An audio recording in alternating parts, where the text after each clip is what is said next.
let's do this. I was like, I feel like I need a theme song. We do need a theme song. We do need a theme song. All right. Okay. This is what I'm talking about. I'm getting all excited. Oh, yes. Hey, everybody. Welcome back for another Girlfriends Chit Chat Season 2. We are excited, y'all. When I say excited, I am thrilled. You know, this is how we doing it, y'all, going in 2021. We ain't sleeping on nobody. We going forward this year. So I want to just come on in, y'all, and just introduce myself to you. I'm the host, Amira Bank, as well as my co-host, Shauna Price, the Connection Guru, and Leslie Thomas of LT Financial. We are excited to have you here again. We're going to talk it up tonight, y'all. We got some conversation. But before we even get started, we want to welcome Dr. Cheryl Wood. I am so happy. Hey, happy birthday. I'm here for excited, y'all. I wish I had something else in this tea, something stronger in this mug, but it's just hot tea, y'all. It's just hot. We just gonna hold it down. We just got some Starbucks. Let's do it. I am do it tonight, y'all. We gonna do it tonight. But for you all who do not know Dr. Cheryl Wood, you must be living under a rock. Because this woman right here has been any and everywhere. She's in the pouring season. She's ready to pour into you and give you what you need. She has spoken all over the world, and she is a phenomenal coach. Yes. She has developed some phenomenal women, some women that are currently in our group who we are connected to, that have been trained, taught, encouraged, motivated, written books, done so much in their life, and she is still giving, y'all. So I want to take it out, y'all, and just go. Let's go on, dig in right now tonight. Dr. Cheryl Wood, come on in. Tell everybody about you who don't know you. Who doesn't? I'm Dr. Cheryl Wood. I always like to give a personal side and a professional side. So the personal side, I am a wife and a mother of 3. My husband and I have been together 21 years, married for, we're about to hit 13 years. We have 3 teenagers. I can't even believe I'm saying I have 3 teenagers. I'm like, I'm too fine to be saying I got 3 teenagers, but I have 3 teenagers. I have a daughter who's 16. She's going to be 17 this month. That's my ride or die. That's my boo-boo, my mini-me.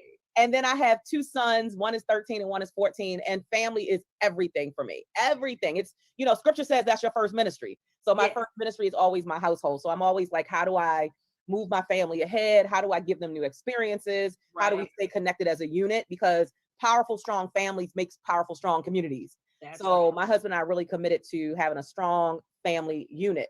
On the professional side, I am an international empowerment speaker. I am a TEDx speaker. Come on, won't he do it? You better say it. I love you. What more can you do? What can you do? TEDx, y'all. And all things in divine timing, because I've been in the speaker industry for 10 years, but that just happened. The TEDx just happened in November. So all things in divine timing. I really, really believe in that. Don't rush your blessings. I am a master speaker development coach for women, or as I call myself, America's #1 developer of transformational women speakers. That's what I do. It's what I was born to do. I don't deny it. I don't apologize for it. I've had an amazing journey over the past 11 years of being in this thing called entrepreneurship. I started back in 2009. At the time, I was still working a full-time gig as a legal secretary, if you can believe it. Yes, I was sitting at a cubicle every day, shuffling papers as a legal secretary, because that's what I knew how to do. Yes. And I think most of us as women, we do what we know how to do until we're willing to disrupt our norm and do something that's new and uncomfortable and terrifies us a little bit. But will usher us into something greater. So in 2009, I started this little t-shirt business just because I wanted to get my feet wet as an entrepreneur. Right. I did that while I kept my job. I didn't give up my job. I didn't just take the leap, as people say, because I had bills to pay. I don't know about nobody else. Right. And that about 18 months later, 18 months into doing the t-shirts on the weekends and setting up at vending events, that was way before COVID. Right. I got a phone call that literally shifted the trajectory of my life. And the phone call was for someone at Morgan State University up in Baltimore, Maryland, who had heard about the t-shirts. Right, and they were impressed about this business that I was doing. They said, "Oh, you're a mommypreneur." I was like, "Oh, I never heard that before, but I like it. I'll take it." So I to come in to their women's conference. That was September 18, 2010. And they invited me to come in and speak and teach other moms in that community how to start their own businesses and become mommypreneurs or entrepreneurs. That was my first time speaking. I felt totally unqualified, but I said yes anyway, because I think that's how you open yourself up to new opportunities, is by saying yes to the things that scare you but grow you. And that was, as they say, all she wrote. I went there September 18th, 2010, did a speaking engagement. I'd never felt like that ever before. Like everything in my spirit was alive. There was nothing I'd ever tried in my life that made me feel that way, fulfilled and nurtured. And I got to witness the audience's reaction as they were hearing me speak and pour into them. And I'm like, wait a minute. I get to do this thing where I feel amazing. And I make other people feel amazing and hopeful and courageous to go out and do bigger things. Oh, count me in. And at the top of 2011, it was on. It was on like popcorn. I was like, oh, I'm going to be an international speaker. In fact, I started going to events and introducing myself as Cheryl. I wasn't Dr. Cheryl Wood yet. So I was just like, oh, I'm Cheryl Wood. I'm an international speaker. I hadn't even left Baltimore yet. I'm just saying. She said the vision. I had already gotten the vision and I spoke it. Yes. Oh my God. Let me tell you something. You said something, and I think because I'd been watching one of your other broadcasts, and you stated something in regard to, you said it wasn't a paid speaking engagement, but we have to get out of the mindset of going to the table and that's all it is. That one opportunity opened up so many doors. What can you say to women in cases like that? Because, we're always like, girl, I'm not going nowhere unless I'm getting paid. Right. I'm not even hitting the floor unless I'm getting paid. What do you say to that? What was your said at that moment? I mean, for me, it was, I didn't even care about the money then. I was looking for fulfillment. I was looking for internal fulfillment, which I felt like there was a void in what I was doing. So at the time, I was dependent. Look, I was addicted to direct deposit for 15 years. You understand what I'm saying? So I wasn't worried about somebody paying me for no speaking gig. I just knew I felt good. I wasn't even thinking about the money yet because I still had my job. I still had direct deposit. But it was as I decided that I was going to do it full time that things started to shift. But here's what I'll say. Every one of us for our journey, we have seasons. And sometimes you're going to be in a season of giving and serving and experience and exposure that opens doors of opportunity for you later. I believe at some point we all should intentionally and strategically come into a season of abundance and prosperity and wealth. But that takes time oftentimes. Like you can't just jump out into the ocean and just like, oh, I'm just going to learn how to swim, but you ain't never swim before. So for me, it was a great opportunity. I knew at some point that I would turn that into monetization. It wouldn't just be a feel-good feeling. It wouldn't just be, oh, I'm serving, but I'm not getting the return on my investment of serving. But I was willing to go through the process of mastering a skill set before I ever asked anybody to pay me for it. Oh, I'm gonna repeat that. I was willing to go through the process of mastering a skill set before I ever asked anybody to pay me for it. Wow. That's, you see me, I'm over here like, wow. Because I believe, I always tell people, I believe in being of service first. I believe in being of service because if you are of service, in the end, there is the reward. You just have to know when you're going in that I'm here to serve you. I'm coming to pour into you. I'm giving of myself. Granted, I'm giving of my time, but I'm giving my energy, everything I know, everything I feel, everything I believe you can do. I'm trying to ignite that within you. And I feel that every time you speak, every time someone hears you, you're always pouring something. If you don't catch but a half a nugget of what I said, half a nugget. People say, girl, I'm trying to catch every nugget. No, if you can just catch half of it, you're making it. If you can just catch some of what I'm saying to you and be able to apply it. That's the thing I think a lot of us miss is we don't apply what's been given to us. All that knowledge you give and you're not applying it. I don't see you doing it. I don't see you performing it. What's the problem? So what would you tell somebody who you give the information? What do you think is their holdback from applying the information that you're giving them? I mean, I think it's a lot of reasons. I think fear is probably one of the biggest ones. It's something I struggled with for so long in my business. Look, I tell people all the time right now, I'm in my sexy chapter 11. Oh, baby, it's sexy. The money coming in, money chasing me down now, opportunities chasing me down. But baby, I'm not Beyonce. I didn't wake up like this. So this has been Right. 11 years in the making, 11 years to be committed to something. Are you willing to be committed to something that much? Are you willing to work for it? Are you willing to plant so many seeds that you lose count? Are you willing to go and serve before you are ever served well?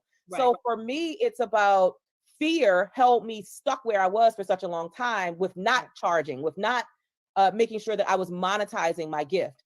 Fear helped me back from taking certain stages for a long time. So fear was telling me, Cheryl, you're not good enough because of all the stuff you don't have, because of everything that you're lacking. So I had a fear of inadequacy. I had a fear of failure. I had a fear of people's judgment. Oh, well, she didn't even go to college. She don't have enough letters behind her name. What makes her good enough to stand at the front of this room and talk to us and pour into us? So it was all the things the world was telling me, like other people's perspective. I had to get my own perspective about Cheryl and realize that I am fearfully and wonderfully made, that I am good enough, I am qualified, I am worthy. I have already come to this world pre-stamped as pre-approved. You hear what I'm saying? I am already stamped as pre-approved, so I don't need to look for anybody else to validate that I'm good enough to be on a stage or I'm good enough to come to the front of the room. God already did that. He took care of that already. I just had to convince myself of it.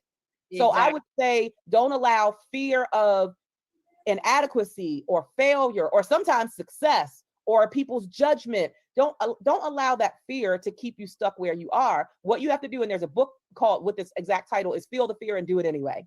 Yes. And the moment I felt the fear and I became familiar with what fear felt like, I stopped. Here's what some women do. They feel fear and they mistake it as, oh, that's God telling me I shouldn't do this. Girl, that's fear.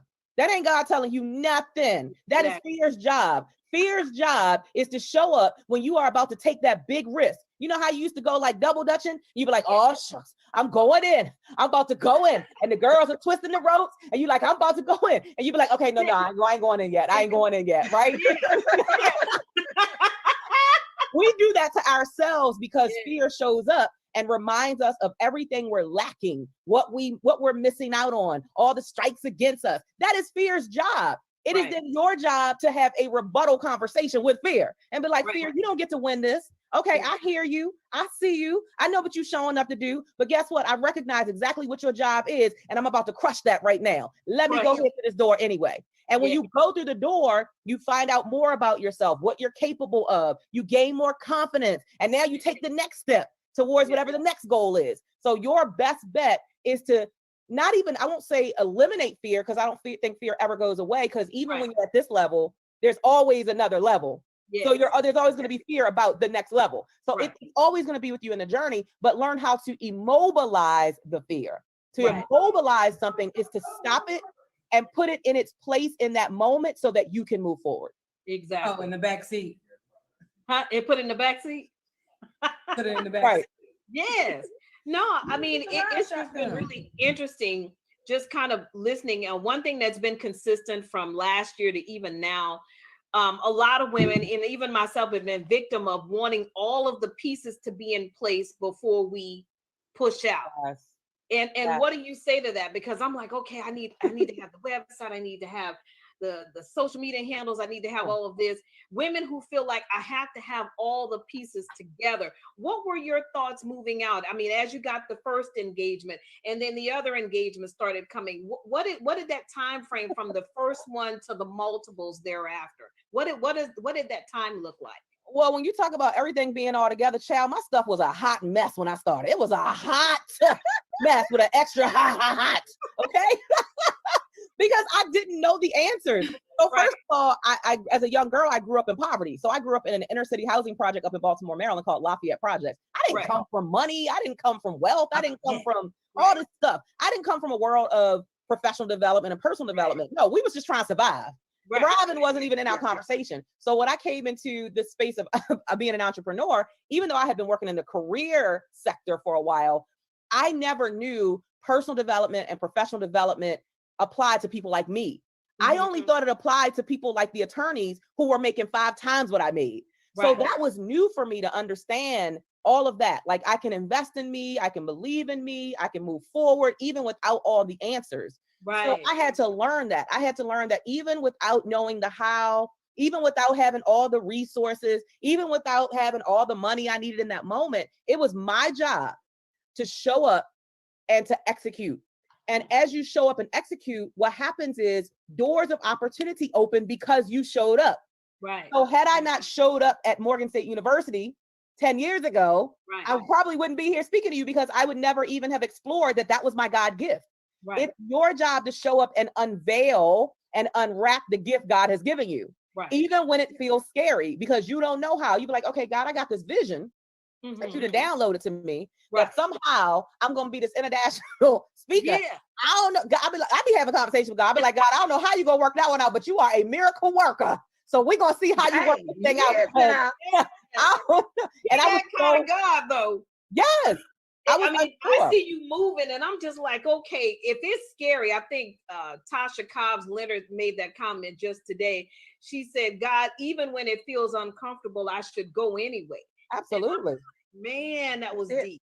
If you remember Jonah and the big fish, Jonah was running. He's like, I don't want to go there. No, I'd be like, God, wherever you say, I'm going. Send me. I'm going. Yeah. All right, you said go over there and talk to them. I'm going to talk to them.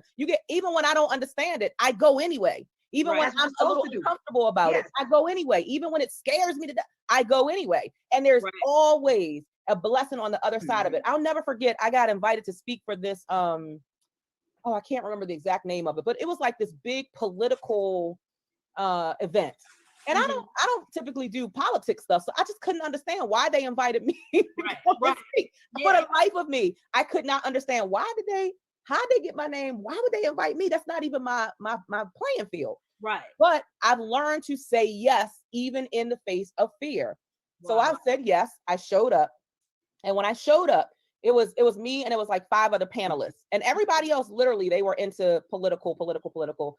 Right. I realized when I got there that I was there to break up the monotony of all the political jargon. That I was there just to humanize what we were saying to the people in the audience about the power of your voice. See, the political people, they put it in political jargon. I just put it into human jargon.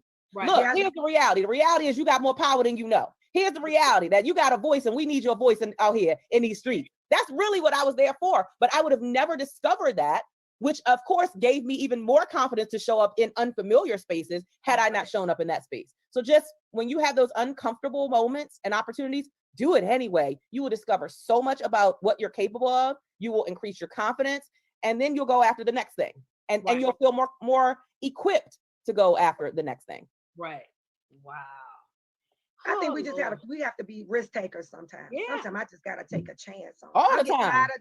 I'm tired of just being okay, I gotta think about it. I gotta get confirmation from my friend, my girlfriends. Right. People telling me I'm not qualified, like you said, or even today, I keep hearing it over and over again. Is that why do we feel like we gotta be qualified to do something? Why you gotta have letters behind your name? Ain't no need for that. Because if we have something of value, let's do it.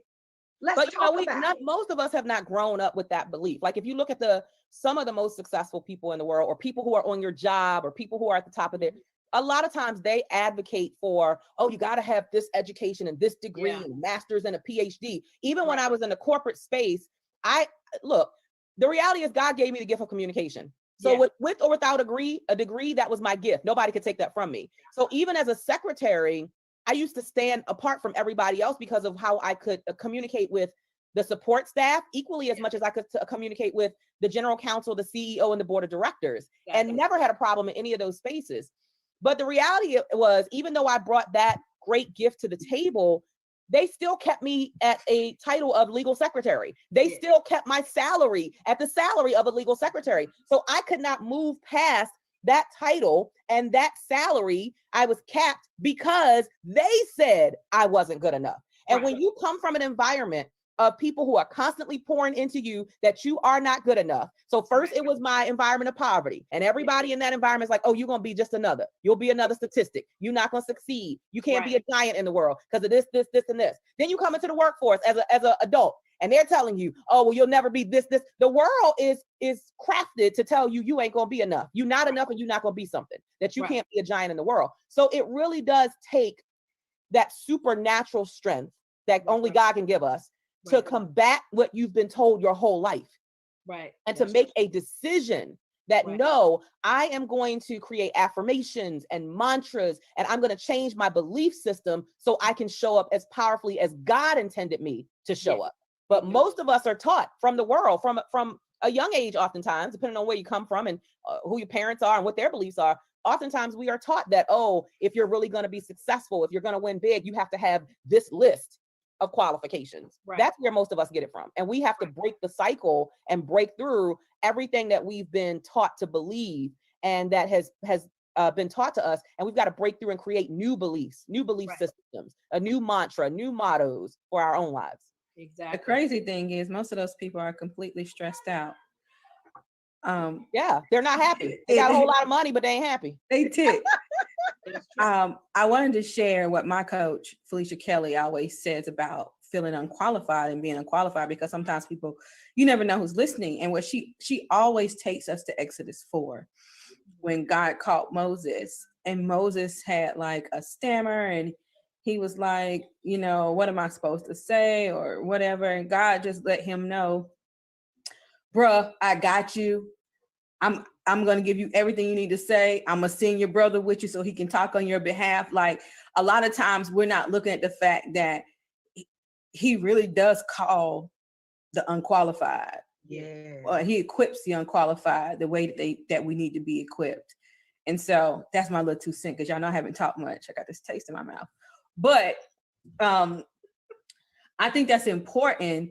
And I like how you put that, Dr. Cheryl, of getting past what other people think, because it will paralyze you if you don't. I have walked that street. I got off that street. I took them heels off because they was, hurting my ankles. I put my sneakers on, and I'm just like, look, bruh, I am good at what I do. Yeah. So many women don't get there.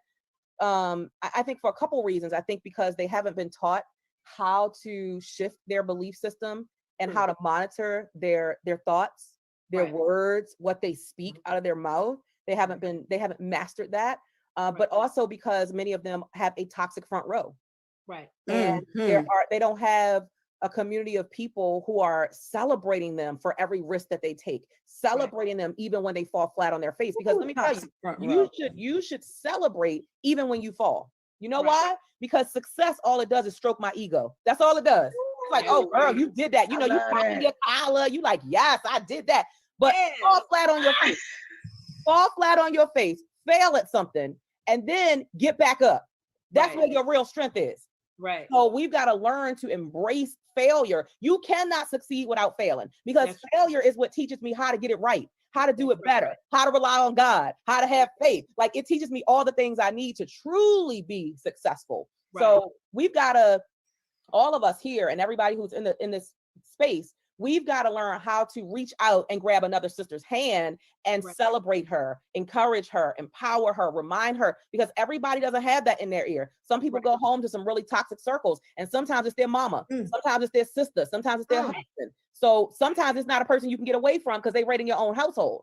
So we must have platforms like this. That's why I love it, because it gives women who really need that and have a toxic front row the opportunity to come and get their cup filled. Right. Wow. Are you being a champion? I love seeing get your cup filled, because that's one thing I always say is we're always pouring, but who's pouring back into you? Yeah. See, a lot of times we don't ever think about that, because we're forever being givers and givers and givers, but nobody is ever pouring back into what I need. I need to be refilled. Yeah. I need to be poured back into to be able to pour back again, because my cup never runs empty. And that's how my mindset is. And I think that's what we have to think about it. Some of us just pour, and we keep pouring, and we get tired, we get exhausted, but you need me, and I know you need me, and I know I'm there for you. I'm there when ain't nobody else there for you, and we think like that when we're givers. And I mean, like you said, when you got a toxic household, you go home to stuff, people that don't encourage you, people don't want to see you succeed. They just want to keep stomping on you and stomping on you. And they see you growing, but they don't want to see you grow. And I think sometimes people misery love company. Yes, it does. That's what I always say. Sometimes people see it that way, but we have to see past that. Well, and sometimes it's that, it's a couple other things outside of that as well. That's so true. But also sometimes they can't support us because the They don't know vision hasn't been given to them. Yeah, they don't So know. they don't understand it. They don't get it. They don't want to. And let's just be honest. You scared. So why you think they're not scared for you? Yeah. If they really love you, then of course they're scared for you. They don't want to see you make bad decisions or wrong choices. They don't want to see you fail, not realizing failure has to be a part of your process to success and growth and elevation. Right. So I think about my husband when I first started speaking, and I made the decision I was going to leave my good government job and benefit. Right. Good. Look, my husband was like, hold up, wait a minute. I married a chick who had a job and benefits. You changing the game. We got 3 kids who like to eat 3 times a day, right? All of this stuff. And he's like, so you're going to go for something that's safe and secure to something that is risky and unknown. And you don't know if you're going to make money, and you don't know if it's going to be successful. And he watched me go through all of the failures. So yes, there was concern on his part. He wasn't always the most positive person in my ear. He just like, bang, just go back and get a job. Now he wasn't being mean. He wasn't being nasty. He just, from his perspective, I wasn't winning. I wasn't winning from his perspective. But from our perspective, I was winning because I wasn't going to a job that was sucking my energy dry every day. Because I was now creating legacy that had something that had my name attached to it that would long outlive my physical body. My name was never going to be on the outside of the law firm building. Right. So I needed something that it was my legacy, something to show my children what it looked like to believe in something so much that you go for it with everything you have, that you are willing to lose everything in order to gain everything. So it was a journey, and it was meant to be, but he couldn't get it because God didn't download the vision to him. He downloaded it to me, and my husband was just a bystander on the journey. Yes, exactly. Wow. Exactly. So they're not always being mean and nasty. Sometimes they just don't know how to support you, and because they don't get it because the vision isn't theirs. Exactly. I agree with that. I also think sometimes we give them too much information. Well, if you release it too soon, you're right, Shauna. I agree. Sometimes we give too much information. Sometimes we have to, like you said, we have to know when to release the information. And sometimes we have to know who we're releasing the information to. That part. So like, it's not always, if you need to release, it's not always meant to be released to that closest person to you, right? True. That's true. And to me, y'all know how I feel about how you set your boundaries up. So I feel like you have to, sometimes you have to have those boundaries with your family members, and it's not you being harsh. It's just you saying, I need to protect this until it's ready for you to see it come to fruition, or what have you. Yeah, stop talking and just start executing, period. Yeah. Look, the minute my husband saw some checks coming in, he was like, oh, babe, where your next speaking gig at? The minute I'll drive you, baby. Look, get in. I'll drive you. What? Like, babe, oh, you need me to watch the kids? I'm good. The minute I start bringing some checks in, so I had to stop talking about what I was going to do. You know how we do as women? Oh, babe, it's about to be stop bouting to, and just do some stuff. Bring some checks home in your business, and I promise you, your husband's going to be on board. All the way on board. Like you say, they don't see the vision. See, they got to see it manifest itself. People got to see, I got to see it. Even though it's downloaded in you, and God gave it to you and all of that good stuff, and I get it, but I ain't seeing nothing tangible. That's right. You know, and I'm not there. No, they coming with the tangibleness. You know, I'm looking like, really? Well, why can't I just be a service? Look, we can be a service, but I need this too. Yeah. Right.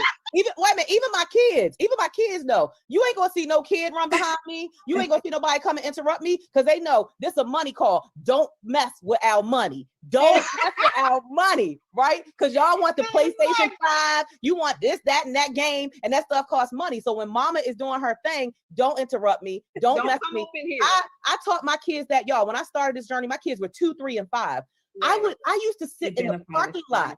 I used to sit in the parking lot of my kids' school. I would pick all 3 of them up from school. I remember that. I would sit in the parking lot and do a 45-minute speech, and my kids wouldn't make a sound. You know why? Because I taught them from an early age, look, when I'm with you and my attention is on you, you get 100% of me. But when I'm serving the world with my gift and mommy's generating revenue to come into this household to get the things you want, I need you to be quiet. My kids would sit in the back of the car for 45 minutes and wouldn't make a sound. Not one. And stay what you give them? Wait a minute. Well, what do you give them after the 45 minutes? Where the bride at? You know what I gave them? I didn't give them a whipping. That's what I didn't give them. tell you something, Dr. Wood, I would be on my way to work and I would have you plugged in. And I'm sitting here like, these are the best kids. They don't say nothing. And let me tell you something, because that used to be my morning ride in. That's why I'm telling you, I've been following you that long. Right. And I'm like, man, and it was that pouring in that I needed before I went into that toxic workspace. So I'm like, okay, come on, I need you to come through. It would be so awesome because I would see them sitting there.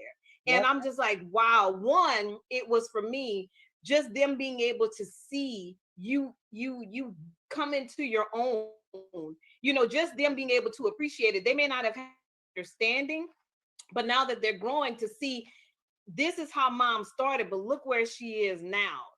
That's why I believe your daughter is the powerhouse that she is now, and she's not even done. You know what I mean? For our kids to be able to see our hustle on that level, I think is a good thing. So that's how I show my kids my checks. I show my kids my checks when I get them. You understand what I'm saying? Right. Like when I get booked for a gig, I did a gig 2 weeks ago for Capital One from home in my pajamas. Well, I was dressed from the waist up, but the bottom was pajamas and Uggs. Yeah, it was already on the bottom. 2 hours out of my day. I got a check stroke for $12,000. You hear what I'm saying? So I show my kids that. I said, come here, I need you to look at this. Come here. Wait. You heard it right. So let's talk new and emerging speakers. We ain't got to talk about them seeing this check. Let's talk new and emerging. I was on Clubhouse the other night. Yeah. Yes, and I heard you and my girl Natalie and Nicole Mason, Dr. Jennifer Jones, Dr. Jennifer. Dr. Mason Yes. Awesome as well. It was a really good. I was in there like, oh wait, right, because you guys were talking about how to stop being a popular speaker, but you broke, and instead be a profitable speaker. Yeah. And being a profitable speaker. Right. And not even that, but like what to have when you are pitching to speak, what they're looking for. God was all in that Clubhouse. And because I told Natalie, I was like, listen, like it was really good conversation about, especially if you're looking to speak, right? Yeah. And eventually one day I know I need to speak. I have the gift of communication as well. I have the whole gift of gab. I talk a whole crowd out their pocket. No, I'm just kidding. But I know that you work with new and emerging speakers. Right. Can we ask kind of like, what does that process look like? Yeah. Definitely. So here's my thing. I don't teach what I don't know. That is just plain and simple as that. Right. So it took me 7 years, about 6-7 years before I even started teaching other people speaking, because for me, I wanted to experience the full gamut, if you will, of speaking. Meaning, I know what it's like to be a broke speaker, but you popular. I know what that feels like. I know what it's like for somebody to hire you for a speaking gig, really book you because they ain't paying you. You go and speak, and they pay you with a ham sandwich and a thank you. Like, oh, we're gonna have lunch for you. And oh my God, you were so amazing. But you still go home broke, busted, and disgusted to your family, and your family's life hasn't changed, and neither has yours. But you changed a bunch of lives. So I know what that feels like. But I also know what it feels like here, 11 years later, to be in a space where I can command $15K for a keynote. So that's the first thing. Don't teach anything you haven't mastered. Like, the full space. I've been broke and I've been well paid for it, right? Not one time, 2 times, 3, but over and over and over repeatedly. NASA just booked me last year, paid me my full keynote speaker fee, and ordered 125 autographed copies of my book. That was in February, right before the coronavirus really broke out. So I have the expertise and the experience to teach people. When I take people through my course, right now I have a 6-week accelerator course, but it's specifically for women speakers. That's what I focus on. I'm America's #1 developer of transformational women speakers. Why? Because we have a feminine energy that allows us to bring something different than a male speaker. And I like to tap into that, because so often, unfortunately, women try to show up like their male counterparts, and you're failing miserably, and you're not getting paid because you weren't meant to be like them. You weren't meant to look like, act like, talk like, walk like them. You have a feminine energy that will allow you to bring something unique into the marketplace. So I take people right now through this 6-week accelerator course that goes from the gamut of, how do I even craft a powerful keynote presentation that's going to wow every audience? How do I Yes. incorporate certain things for that group, that association, that conference, that corporation that make them feel like I created and crafted my speech just for them, even though it's the same speech I give to everybody? Right. How do I make them Right. feel like I Exactly. crafted it just for them? I talk about how Right. to identify and craft your signature story, right? Because how many of y'all, I don't know if y'all know, what is Les Brown's signature story? Like, what's the story you know about him? Most of us know he always talks about being Miss Mamie Brown, baby boy. He talked about Yes, being he in does. that DJ booth when he first tried to get into the industry, and the guy in the Right. booth, Rock, was drunk. So the producers called and was like, hey, we need somebody to go in the booth. And he was like, and I was ready because I was hungry. You That's only right. know that. You only know the story because he's been telling it for 40 plus years. He's 75 years old. Yeah. Lisa Nichols, my coach, her story. She didn't have $20 in the bank, so she couldn't take $20 out. You know how the bank machine, you gotta have 20 in to take 20 Yeah. out. She had like That's crazy. $11.42 in her bank account. Because she had Yeah. $11.42 in her bank account, she couldn't get money to buy Pampers for her Pampers son. for her son. So I what does that remember her mean? story. She had to wrap her son in towels for 2 days, and she promised him they would never be that broke ever again. Why do you know the story? Because she's been telling it for the whole time she's been in the speaker industry, ever since The Secret. So every single one of us as speakers must have a signature story that connects to the hearts of the people that we are called to serve. Wow. It's going to connect directly to your brand identity and your brand DNA. People will be like, oh, that's the lady who, before you ever get up on stage and speak. So we go through that. The framework of a wild signature speech, the framework and crafting your signature story. We go through the business side of speaking. Like, what should your contract look like? When people come through my accelerator course, guess what? I give them my contract. Guess what? I give them my contract. And I send it to them as a Word document where they can take my logo off and put their logo on and use it so that they can just get started. I give them checklists and templates. What are the questions that you should be asking every decision maker before you say yes or before you say no for a speaking gig? I give them when I tell you it's such a robust program, and I created it that way because it's the program I wish had existed when I started. Yeah. I love that. Yeah. So it's based on the little missing pieces that I felt were there for me. For me, as I was coming up and I started investing in coaching, I'm gonna be very honest. A lot of the coaching industry was yucky. People were charging a whole lot of ridiculous prices, but really weren't delivering based on the price. So if I invest $10,000 or $15,000, I expect you to give me some good, juicy stuff. And I just wasn't getting it from a lot of coaches. They would have me come into one program and they would give me bits and pieces of it, never give me real answers about how to move forward. And then I would have to sign up for the next tier, another 10, 15K to get the answers to the next. I don't function my stuff like that. I don't function like that because I want people to get to where I wanted to get quicker than I got there. So I just basically, I craft my course based on what was missing for me. I love that. I love that. Vocalize. I love that. Awesome. I saw That's you. awesome. She cutting to the chase. Yeah. She cutting to the chase. She like, let's do it. Bam.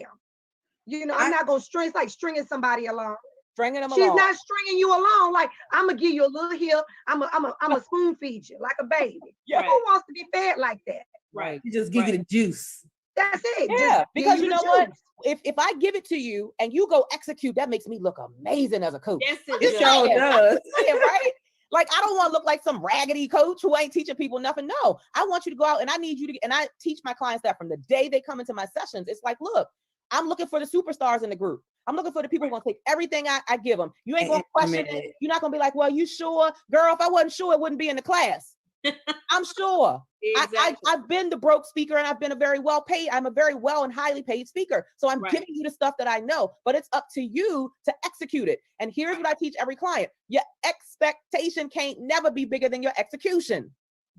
So why you think you're going to come into a course? I'm going to put it in the chat for those who weren't listening in the back. Wait. Your expectation can never be bigger than your execution.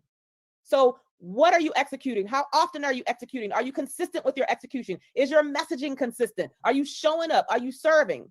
Like, what are you doing on a consistent basis? What are you putting in? The deposits. You got to put a deposit in before you can take a withdrawal. Too many people want to, I've been doing this for 6 months and I still ain't 6 months. Girl, how about 11 years? Stop playing with me. 11 years that I've been committed to this. The highs, the lows, the ups, the downs, the times when I didn't get paid. They told me they won't pay me and they didn't pay me. But I knew that this was my divine assignment. So when you know it's your divine assignment, you can't have a leave of absence from your divine assignment. Yeah, I felt that one over here. Yes. You can't take vacation from your divine assignment. You can't take no leave of absence, vacation. That don't divine assignment is divine assignment, which means even when it's not going the way you thought it was going to, you still show up for divine assignment, for touching people's lives and transforming who they are based on what you know, your knowledge, your experiences, your story, and your expertise. All of that matters. And it's based on what you know right now. You don't have to go get another degree to start speaking. You don't have to go get another certification to start speaking. What do you know so well, like the back of your hand, that you can teach someone else, and it brings you joy as you're teaching it? Well, let me ask this question, because I've seen a lot of people, they'll put on there, I'm so over the empowerment speaker because they ain't empowering. The one thing I realized just kind of watching you through the years, that everybody definitely is not your audience. And when you get that, there are some people, and I spoke about it on my Facebook page this morning with regard to leadership. There's so many of us that possess the information, but we hold it. We don't want to give it to the next sister because we kind of feel like she gonna go on and pass us up, supersede us. But one thing you said just now that really rang with me, it's a credit to you. It makes you look good when someone can go out and share all of what you poured in. And I like the fact that you have such a platform that you're not afraid, intimidated to share it and to put it out there. You've been doing what you're doing for a while. I've known about many opportunities where you poured into other women, and I love that. And I think that's why I followed you for so many years, because you are one of those of a designated few that does not have a problem pouring into other women. And I just think that's just such a credit to who you are as a person, because it is a gift, and the gift is to be given away, not to be kept. Okay. Give the gift away. And two things. The empowerment thing, always remember this. Empowerment is never overrated. Right. Just because you don't need it right now don't mean somebody else don't need it right now. There you go. That's good. If you were to see my sister in the street at the mall pumping gas, you would never know she had just lost her baby boy. You would never know that. Right. So how do you know somebody don't need a good word? So I don't listen to those people who try to berate and underrate empowerment. Let me tell you something. All of us have moments in our lives where we need to be empowered. We need to be reminded. We need to feel hopeful, like it's going to get better on the other side of this pain that I'm in. So I don't pay that no attention. People who talk that to me, that's a bunch of nonsense. No, empowerment is real. Inspiration is real. The reason I do a lot of what I do is because I was inspired by other women who I watched doing it. And I'm like, oh, this is good. I think I could do this. And it was just that glimmer of hope and belief that I think I might be able to do this that inspired me to take the risk to do my first conference, to start hosting my own courses. If I didn't have someone who was an example for me to look at, to inspire me, to empower me, I probably wouldn't be here doing this. So empowerment is never underrated. That's number one. Even though you don't need it right now, doesn't mean somebody else doesn't need it. I don't even think that it's I'm still using it. Say that again, Leslie. I'm sorry. I was saying that because I've been following her for years. That's why I laugh when she goes back and talk about the kids in the back seat. I've been following that long, and there are nuggets that you shared that far back that I remember even now. So I understand the importance of giving it away. It's a gift.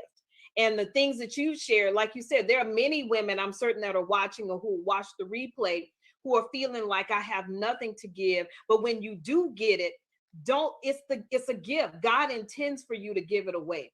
Yeah. You know what I'm saying? And I think people need to understand the intention there. The gift is to be given away. It's not for you to keep it. And so that's why I am pro empowerment. Let's do it. Because I need it. I mean, think that it's the empowerment. But that's the thing about it, y'all. I don't think it's the empowerment personally. I think it's just the word.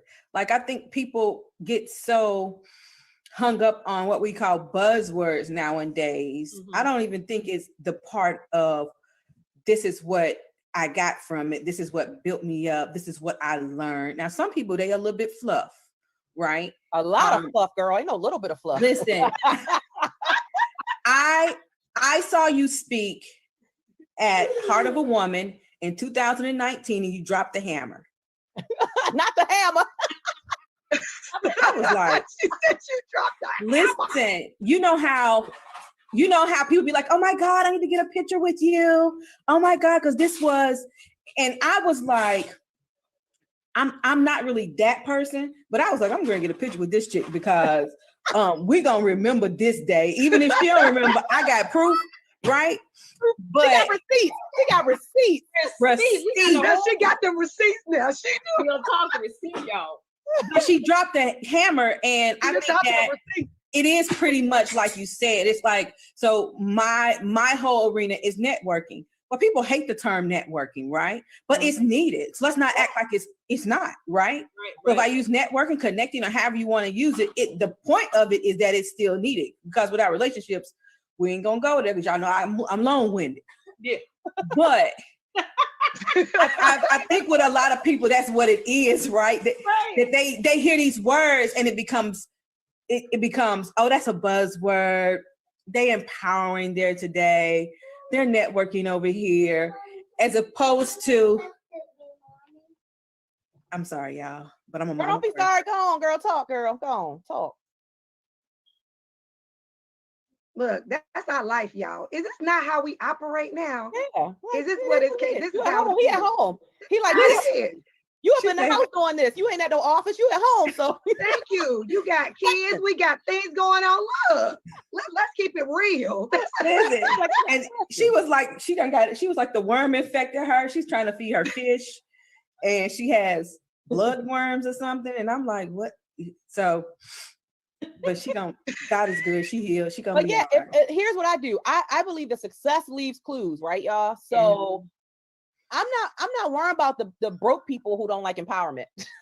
Come on. Broke people. I want to say it for the people in the back. I feel real talk. They haven't got the clue yet that maybe you need that empowerment, and that's why you still broke. That's why But if you go over and listen to, I have the joy and privilege of being in conversations with millionaires and billionaires. Yes. When I tell you the conversation is different, and the conversation is a lot around empowered mindset. Empowered belief systems, right? Like what you're saying to yourself, showing up empowered by being authentic, knowing that you're good enough as you are. All that's under the realm of empowerment. Right. Now, yeah, we talk about a lot about money, and we talk about portfolios, and we talk about other things too.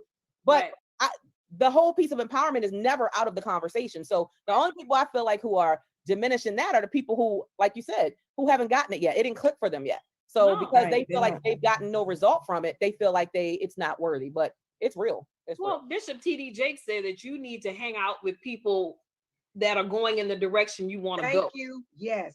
So already there. And I term it, ballers want to hang out with ballers. I don't want to hang out with broke people. I want to hang. I just don't want to do it. I don't even want to hang out with some of my family. I'm like, no, I'm just joking. I'm just kidding. No. I mean, but but that's the truth sometimes. Keeping it real. Shauna, we were just talking about that. Is that you can't talk business with people that don't have a business mindset. I mean, look, I got my girlfriends over here who just said, my girlfriend. Will I talk business with them? No, because they don't have the business mindset. Yeah. So you're wasting your time. They don't understand what it is to have, like you said, a $12,000 gift. They're like, girl, for real? What's that? I ain't had money like that before. And you were sitting there talking to them. It's like they did headlights, amazing. You talking about it's just $12,000. Right. Or they're upset that you don't accept all the invitations to come hang out. Girl, I'm writing another book. While you out drinking out at wherever, you getting drunk. I'm over here writing my number 13 book. I'm over here signing the next contract for the next 12,000 or 15,000, whatever it is. And so they don't get the hustle, the grind, like you said. They don't get the hustle and the grind and the different mindset. Yeah. Oh, they don't get it. When you up crying, they ask, "Oh, girl, why you up so late? Girl, you need to go to bed, girl. What you doing?" Girl, like, what? Right. Me and Amira are up. And I mean, in the wee hours of the night, we like, did you see? Did you hear? Girl, let me tell you. I mean, I'm serious. That's why I know what's 2 o'clock in the morning. People talking about, we sometimes burn the candle at both ends. That is true. And people are that's what self-care comes in. Right. Sometimes we forget that part, that we're constantly going. We gotta learn how to, scale it back a little bit. But that's why I come in. That's the drive. But look, here's the reality. The reality is at some point in your life, some season in your life, you're gonna have to hustle for what you want. You either gonna do it now, or you still gonna be working on somebody's job when you 67 talking about, oh, I hope I get retirement. No.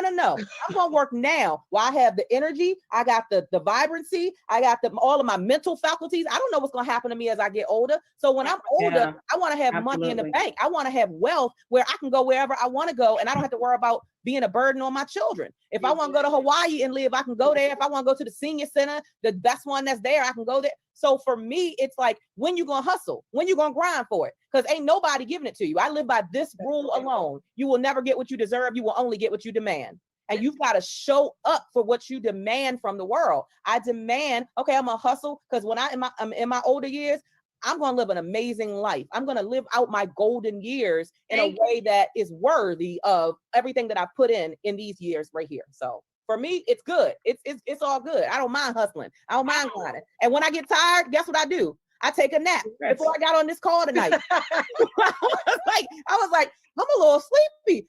This ain't normally me, but I've been working around the clock. My daughter had her book launch. I had my own book launch for this new book that I did. I don't know if y'all heard about that, Women Inspiring Nations. I just launched that. So I had 3 days of that. And so today I was a little tired. Guess what? I laid down and took a 3-hour nap. And then I came back refreshed for this. So I give my body what it requires when it requires it. Right. Now say that again. No. Say that one more time for the people in the blue jacket.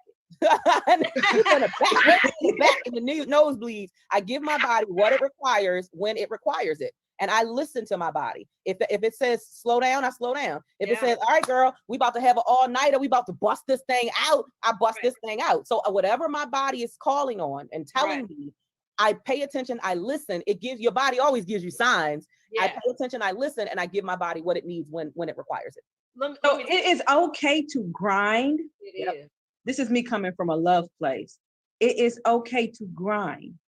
But when you sound like, you groggy and you need to rest, and I say, take a nap, then Amira, take a nap. Because I'm the oldest now. Is she telling her, is this a direct speech to Amira? It's a direct speech to Amira, because I don't get it twisted. Me and you gonna tap out. We gonna let them go on. Listen, I don't. This is love though, because I be wanting her to. She grind for real.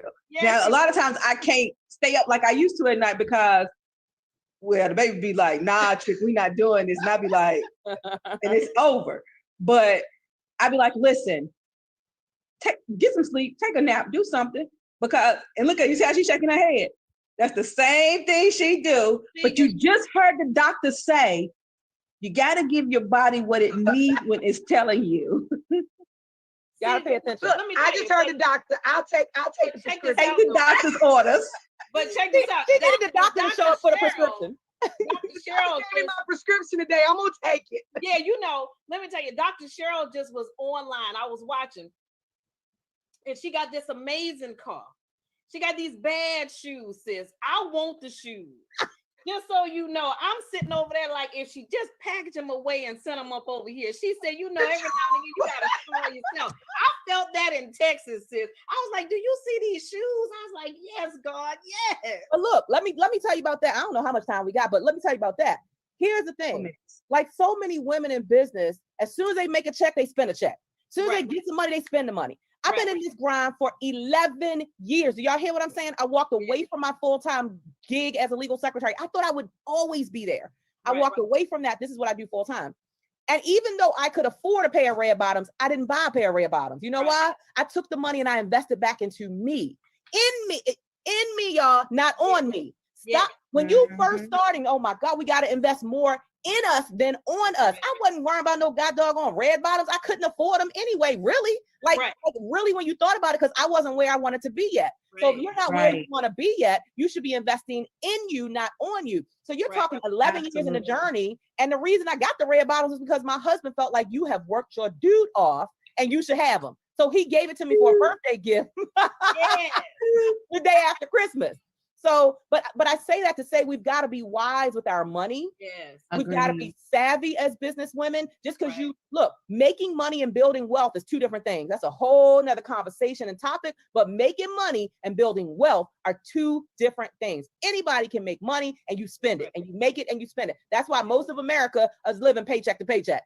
That's right. You live above your Absolutely. means, beyond your means. So you get the money, you spend the money. No, we got to do it differently because I'm setting myself up for success for the long haul. I'm talking about the long game, not the short game. Not, I got a 12,000 check. No, it's like, okay, how do I turn that 12 grand into 24 grand? How do I get a return on something? How do I put this into something, invest it in something? How do I invest it where I'm creating wealth that my kids come from wealth? I didn't come from wealth, but my children will. That's right.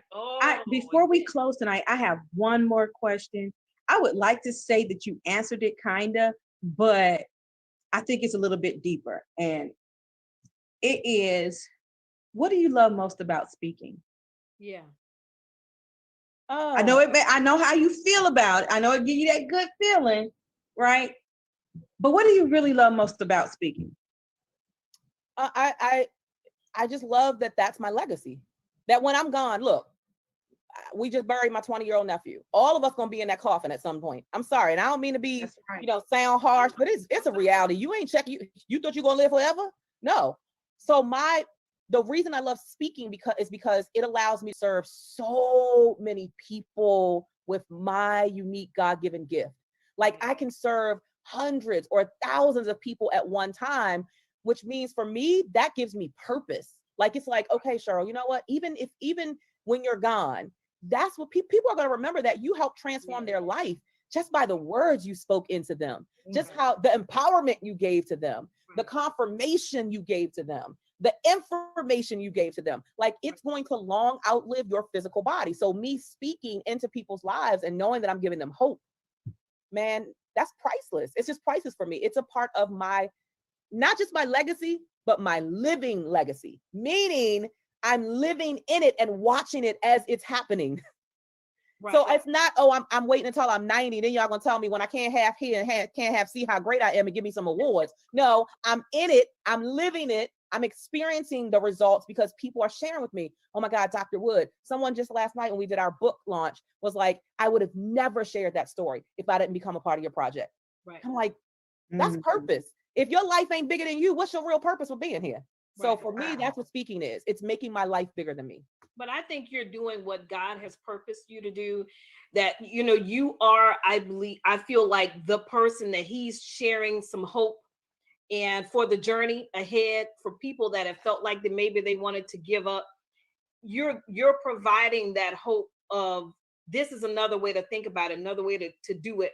And it's the hope in that. And I think that's why it drives you, because you're not driving on Cheryl's purpose. You're driving on God's purpose. And when he gives you that, he'll give you the wind to go to the next level.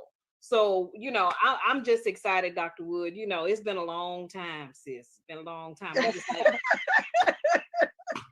I don't know. I'm going to take a screenshot. It's going to be everywhere tomorrow. Just so. Look, I know that feeling. I spoke on Lisa Nichols' platform twice this year, twice in 2020. Honey, I had that camera up. I was like, I don't care who. Chicken. I was taking my pictures.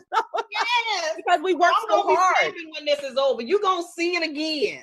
I told y'all, I didn't even work hard, but I was like, oh, she just dropped the hammer and I'm going to go stand. And I was the last one to take this picture. Do you even remember? You might not remember 2019 at Heart of a Woman.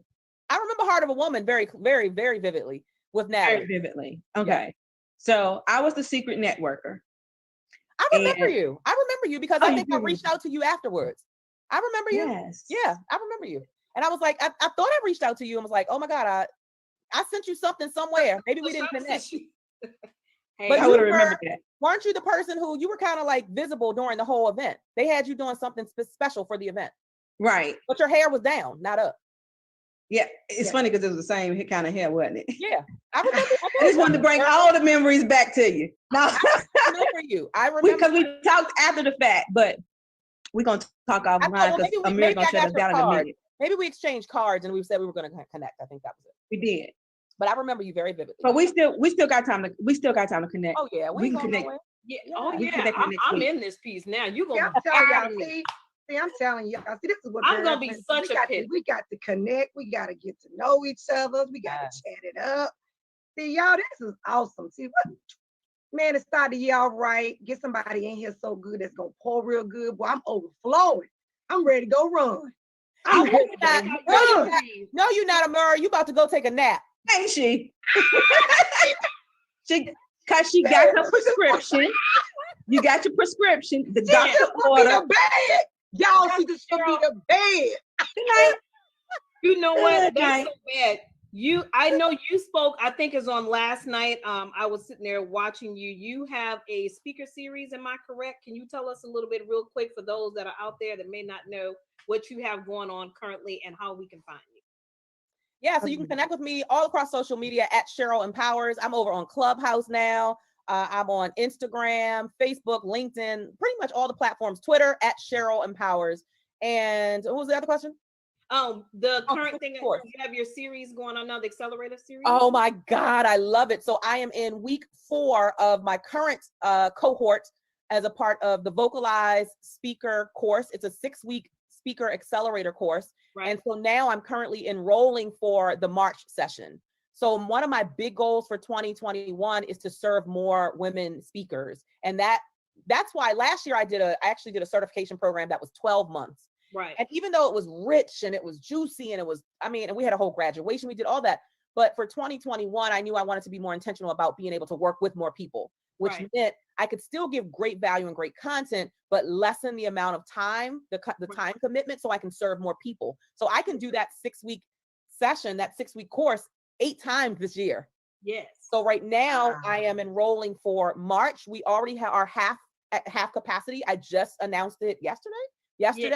And it's called Vocalize. Yeah, the Vocalize Speak and Write Your Message Accelerator course. That's what it's called. And so if anybody wants information on that, just and to make an informed decision, just send an email to It's me. Send an email to CherylEmpowers@gmail.com. If somebody can type that in the chat, right? Type that in the chat, that would be great. CherylEmpowers@gmail.com, and just put in the thing that you want information about the 6-week course, and I'll send that to you. I'm in there. I'm like, let me see, Cheryl. Hey, you can't get enough. You can't get enough of Dr. Woods. And look, here's my thing. I really do. Look, I pride myself on making it as easy of a yes as possible. When I came in the game, nobody was giving me payment options. I'm just trying to tell y'all the truth. I'm gonna be really transparent. They were like, "Oh, this is what it is." My first coach was like, "It's $6,000 right for 6 sessions with me." I was like, "What?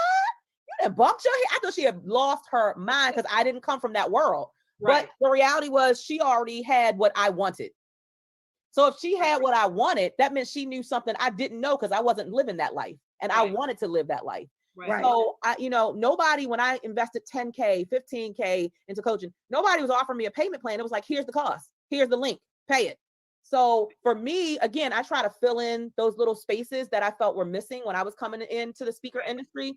And so my stuff is priced at a very, very reasonable. Put it like this. Okay. Right now, you can get the 6-week course for under $2,500. Not 10K, not 5K, not 20K. When I invested in working with Lisa Nichols, I paid $40,000 to have 1 day with her. Wow. Did y'all hear what I said? That was not a typo. That was not a mistake-o. That was not a slip. No, $40,000. I flew out to Calabasas, California to have 1 8-hour session with her. But that's because I knew who I was becoming, and I know that I'm worth every investment I make in myself. So pretty much my investments have been somewhere between the 10, 15, 20 to 40K. 40K was the most I've ever invested. So when I talk about what I'm offering and what I'm pouring into the marketplace for under 2,500, man, if you don't get in, that's on you, because I pour everything I have, and then I offer payment plans. So it really is as easy. It's the easiest yes. It's the easiest yes you could ever give yourself if you really want to do it. I'm here for There it. you go. Y'all done got it tonight. Oh, Y'all give us done a got all hug. some of her. You done got the secrets tonight, y'all. She done gave you some nuggets. If you got the half a nuggets, whatever you got. Plus you got a 6-week plan. Come on now. 2,500, y'all. 25. And you get a big payment plan too. Y'all can pull out them stimulus checks and invest in your future. And the reality is, if you execute what you learn in the class, you should be able to generate that 2,500 right back. That's what I'm saying. Like Make immediately. it back. Yeah, you should get it right back. Forget that. Forget those red bottoms for now, everybody. Save it, invest in Dr. Woods' program. I'm like, yeah, y'all don't have to go do that. I'm like, I'm here for it. Look, ain't nothing cute about looking cute, but you broke. Ain't nothing cute about looking cute, but you broke, and you got a Birkin bag or you got red bottoms, but you got $2 in that Birkin bag. What? You ain't got no money in the bank account. That is not cute. That is not cute. Yeah, we're not doing that for 2021. No, we're investing in us, not on us. But I am very serious about it. So facial expressions are priceless. Y'all gotta say tonight, y'all. Everything tonight has been priceless. We hate to cut it short, y'all, because you know how we do. But we y'all, can do if you didn't 2.0, catch it, don't play. Look, if you didn't catch it, you lost. I hope everybody catch the replay if you didn't get to see the live tonight, because you missed out. So y'all, I thank you. I thank you, Dr. Wood. I thank you so much for being a part of our show tonight. I appreciate it. Starting season 2 off. Y'all, we're coming for you again next Friday at 7 o'clock Eastern Standard Time. We're going to do it again. So y'all, I thank you so much for being a part of Girlfriends Chit Chat. You can catch us the replay as well on 103.5 Hindsight Radio Station on Tuesday night at 9 p.m. Eastern Standard Time and Thursday night at 10 p.m. Eastern Standard Time. So you all have a fabulous night. We love you, Dr. Wood. Thank you. Thank you so much. I love you back. Thank you.